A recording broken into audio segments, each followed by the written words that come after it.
കുറച്ച് ദിവസങ്ങളായിട്ട് നമ്മൾ കേൾക്കുന്ന ഒരു വാർത്തയാണ് കെട്ടിട നിർമ്മാണ പെർമിറ്റിൻ്റെ ഫീസിൽ ഇളവ് വരുത്തിയിട്ടുണ്ട്. അതേപോലെ ഓൾറെഡി പെർമിറ്റിൻ്റെ ഫീസ് അടച്ചിട്ടുള്ള ആളുകൾക്ക് അവരടച്ച തുകയുടെ 60% തിരികെ ലഭിക്കുന്നുണ്ട് എന്നുള്ളൊരു വാർത്ത നമ്മൾ കേട്ടിട്ടുണ്ട്. അപ്പോൾ ഇത് എങ്ങനെയാണ് തിരികെ ലഭിക്കുക? ഇത് തിരികെ ലഭിക്കാനുള്ള അപേക്ഷ ഇപ്പോൾ സ്വീകരിച്ചു തുടങ്ങിയിട്ടുണ്ട്.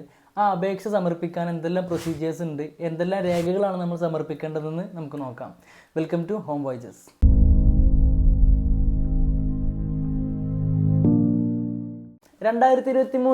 ഏപ്രിൽ 10 മുതലുള്ള നിരക്ക് പ്രകാരം പെർമിറ്റ് അടച്ച ആളുകൾക്ക് അവർ ഒടുക്കിയതിൻ്റെ 60% തുക തിരികെ ലഭിക്കുന്നതാണ്. ഇതിനാവശ്യമായിട്ടുള്ള രേഖകൾ നിങ്ങളുടെ കെട്ടിട നിർമ്മാണ പെർമിറ്റിൻ്റെ പകർപ്പ്, അതായത് കെട്ടിട നിർമ്മാണ പെർമിറ്റിൻ്റെ ഒരു കോപ്പി നിങ്ങളുടെ കയ്യിൽ വേണം. അതേപോലെ പഞ്ചായത്തിൽ നിങ്ങൾ ഫീസ് അടച്ചതിൻ്റെ റെസിപ്റ്റ് ഞാനിവിടെ സ്ക്രീനിൽ കാണിക്കുന്നുണ്ട്.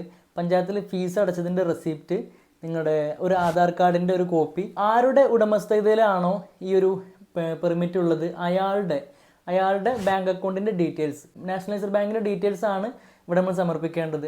അതോടൊപ്പം തന്നെ അക്ഷയ സെൻറ്ററിൽ പോയി കഴിഞ്ഞാൽ ഇതേപോലെ ഒരു അപേക്ഷാ ഫോറം നിങ്ങൾക്ക് ലഭിക്കുന്നതാണ്.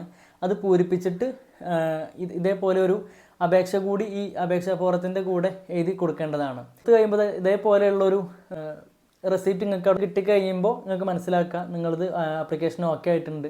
വരും ദിവസങ്ങളിൽ നിങ്ങളുടെ അക്കൗണ്ടിലേക്ക് പൈസ എത്തുന്നതാണ്. ഇപ്പം നിലവിൽ ഇതിൻ്റെ പൈസ ആരുടെ അക്കൗണ്ടിലേക്ക് എത്തി തുടങ്ങിയിട്ടില്ല. വേഗം തന്നെ തുക എല്ലാവരുടെ അക്കൗണ്ടിലേക്ക് എത്തുന്നതാണ്. മാർച്ച് 31-നകം ഈ സർക്കാർ ഈ പൈസ എല്ലാം അതായത് ആളുകളുടെ അക്കൗണ്ടിലേക്ക് എത്തിക്കുന്നതാണ് അറിയിച്ചിട്ടുള്ളത്. അക്ഷയ സെൻറ്ററിലാണ് നമ്മളിതിനുള്ള അപേക്ഷ സമർപ്പിക്കേണ്ടത്. ഇതിന് വരുന്ന ചിലവ് ഒരു 100 മുതൽ 150 രൂപ വരെയാണ് ചിലവ് വരുന്നത്. ഈ വീഡിയോ നിങ്ങൾക്ക് ഉപകാരപ്രദമായിട്ടുണ്ടെന്നുണ്ടെങ്കിൽ നിങ്ങളുടെ വിലയേറിയ അഭിപ്രായങ്ങളും നിർദ്ദേശങ്ങളും കമൻസിലൂടെ രേഖപ്പെടുത്തുക.